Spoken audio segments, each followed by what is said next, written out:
Je m'appelle Madame Cornec-Gwenaël et j'ai bientôt 48 ans. Ça peut être un frein d'être trop jolie à une époque. Je faisais un stage, je faisais une école d'horticulture et un soir, le pion est venu me chercher parce que les garçons de cette école voulaient que je vienne discuter dans leur chambre. Les deux filles qui étaient dans ma chambre voulaient que je le suive parce que elles voulaient dormir. Et je laisse imaginer ce qui s'est passé. Parce qu'il avait été payé à venir me chercher. Oui, j'ai 4 enfants. Alexandre qui a 24 ans, Anaïs qui a 20 ans, Maxime qui a 17 ans et Maëlys qui a 10 ans. En juin 2010, elle s'est faite violer pendant plus d'1 heure dans une école privée de Tours. Et je l'ai su que le lendemain des faits, par le directeur de l'école.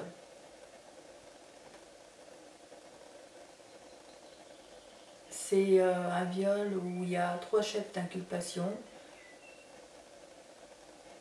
Ma fille vit très mal cette situation parce que c'est très long pour les victimes. Trop long, comme elle dit. Et n'arrive plus à se reconstruire.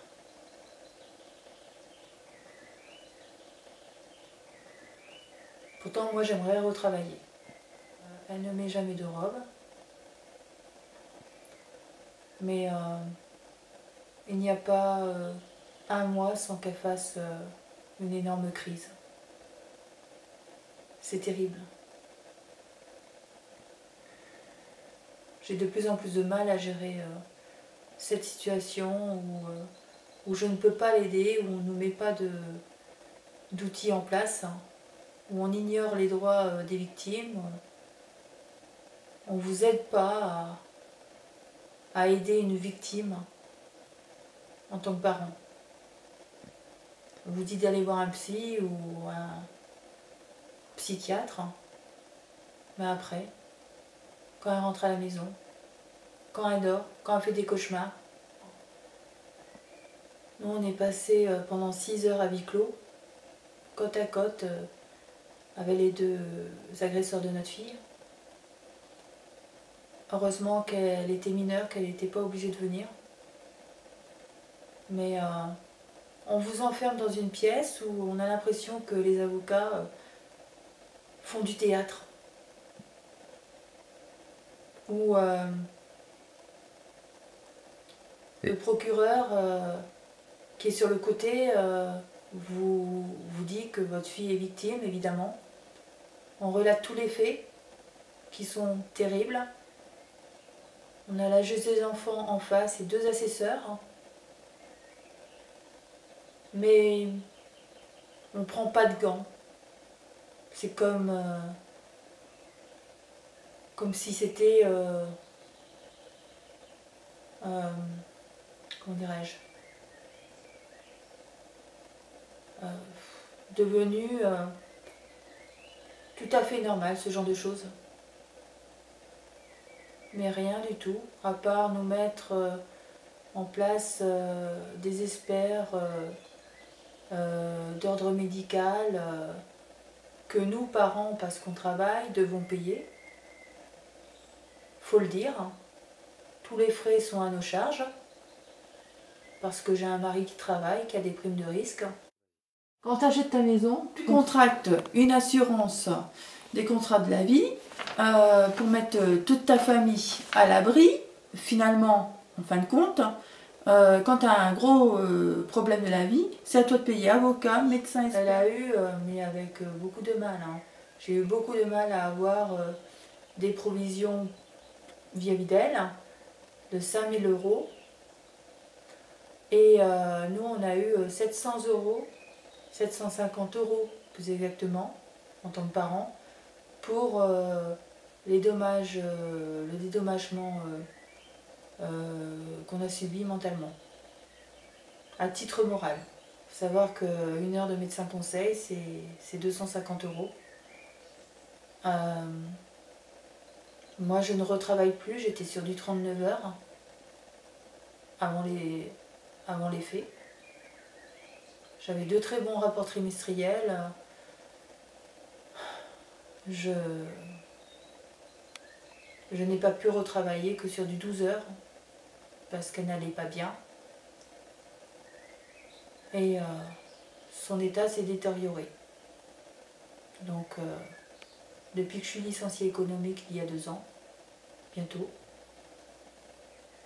ben, je ne peux pas retravailler comme je veux. C'est pour ça que j'ai besoin qu'on m'aide à mettre une tierce personne en place pour l'aider à avancer et à passer son CAP. Parce que malgré tout, je veux qu'elle ait quand même un CAP et qu'elle passe son permis. Elle n'aura pas une vie de jeune femme épanouie comme tout le monde dans sa vie personnelle, mais dans sa vie professionnelle, c'est ce que je veux.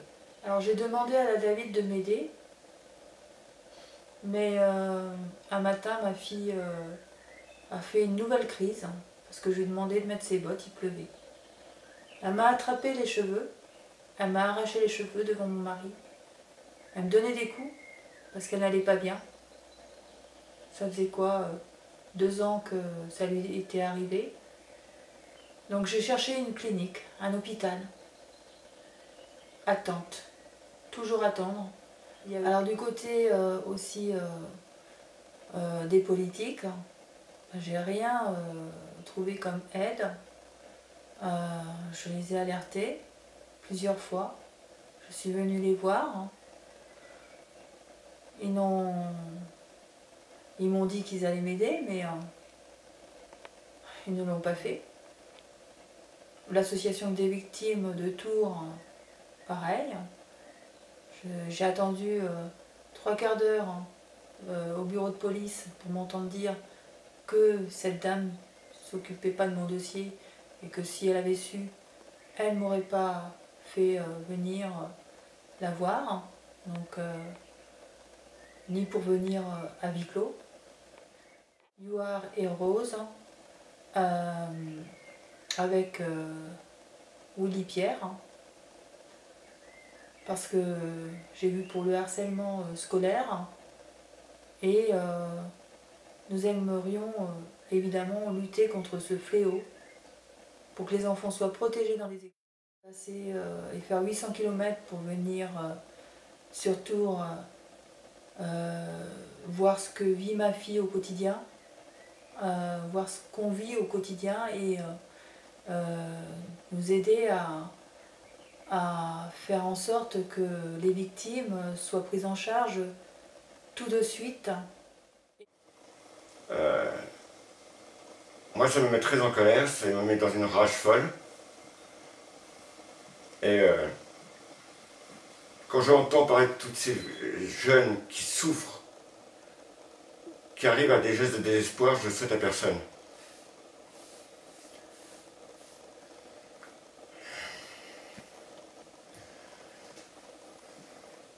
Et le pire, c'est que les gens ne sont pas prêts à écouter.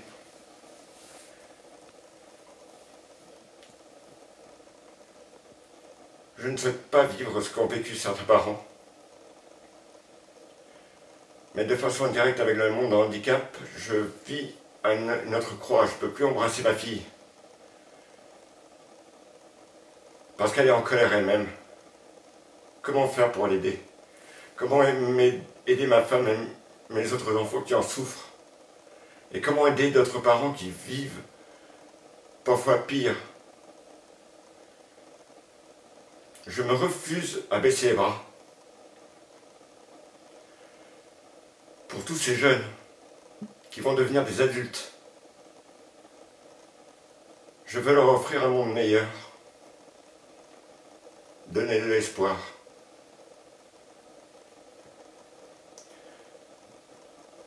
Pour ma fille et les autres enfants, toutes les autres familles qui souffrent. Et je veux que la justice la justice française aille plus vite. Parce que c'est trop long. Des années de combat, c'est trop long.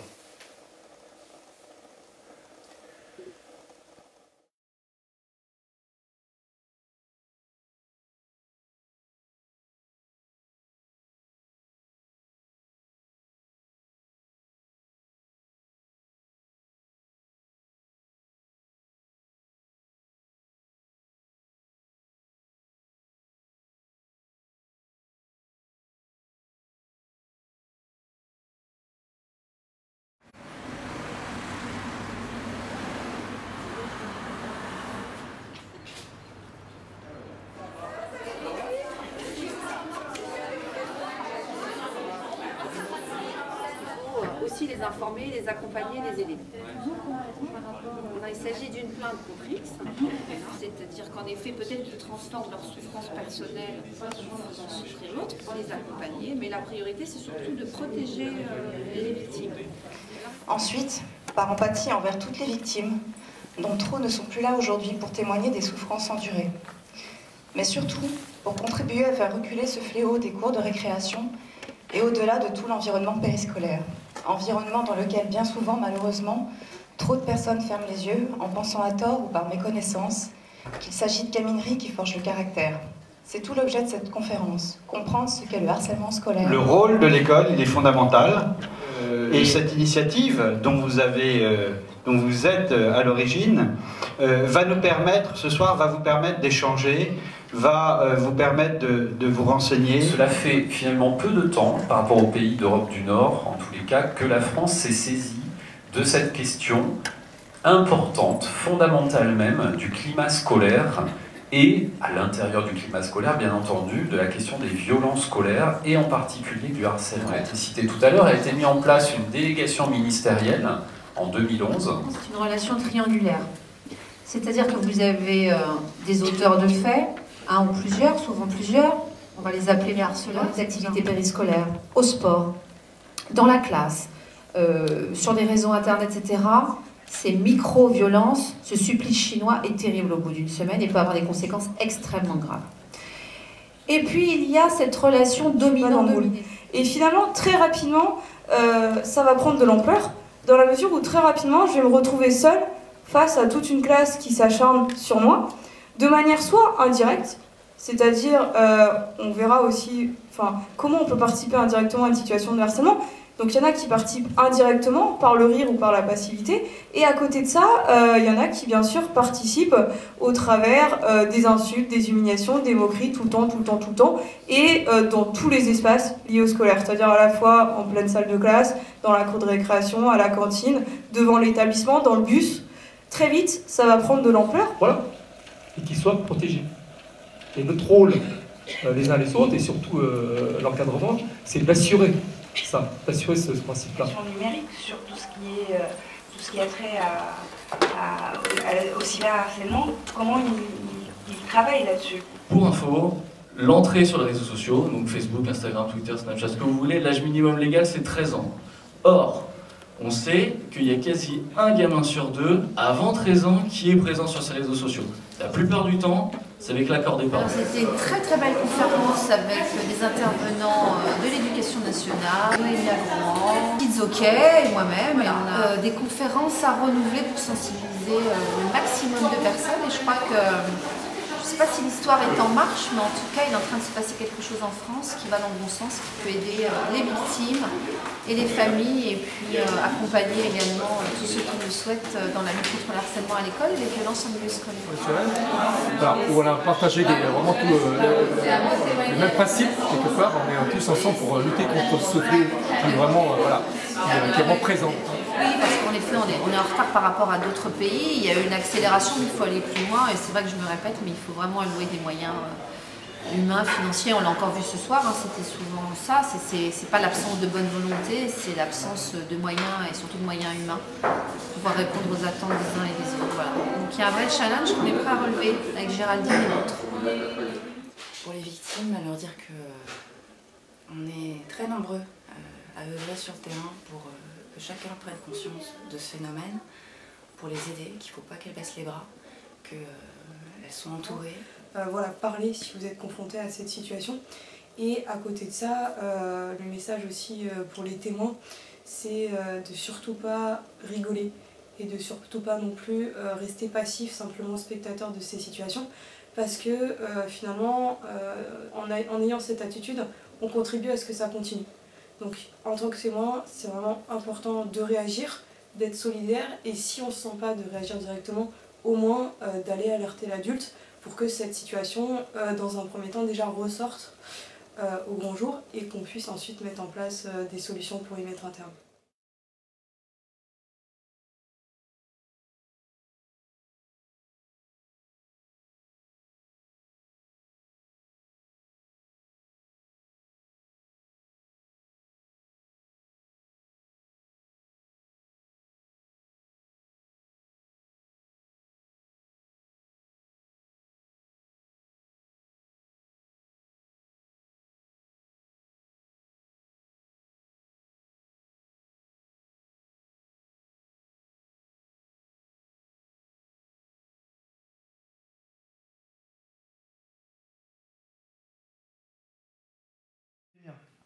Voilà, et qu'il y a eu un retour. Il y a quelque chose qui cloche, quoi. C'est-à-dire qu'il n'y a pas d'écoute, souvent. Et on s'aperçoit aussi que le conflit entre parents et professeurs, c'est pas énorme, ça fait 1 pour 200. Vous êtes déjà par exemple 60 dans la salle. Il y a beaucoup de situations différentes. Déjà, ça commence souvent avec des bizutages, des violences verbales, des insultes, des moqueries, des brimades. C'est comme ça que ça a commencé pour moi, dès la 6e. Ensuite, ça peut aller jusqu'au coup. Si on décide de rester en silence, si on ne veut pas parler, c'est toujours cette loi du silence qui est omniprésente, malheureusement. Et notre but, c'est de l'éradiquer, de sortir du silence les jeunes. Et en montrant ce genre de couple, justement, on arrive à leur faire ressentir, ne serait-ce que quelques secondes, ce qu'une victime peut ressentir au quotidien pendant parfois plusieurs années.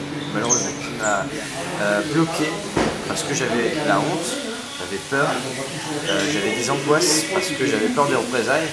Et à cette époque-là, déjà, il y a une dizaine d'années, on disait qu'un garçon devait savoir se battre, qu'il fallait répliquer si on était attaqué, qu'un garçon qui ne répliquait pas, qui avait peur, c'était une mauviette.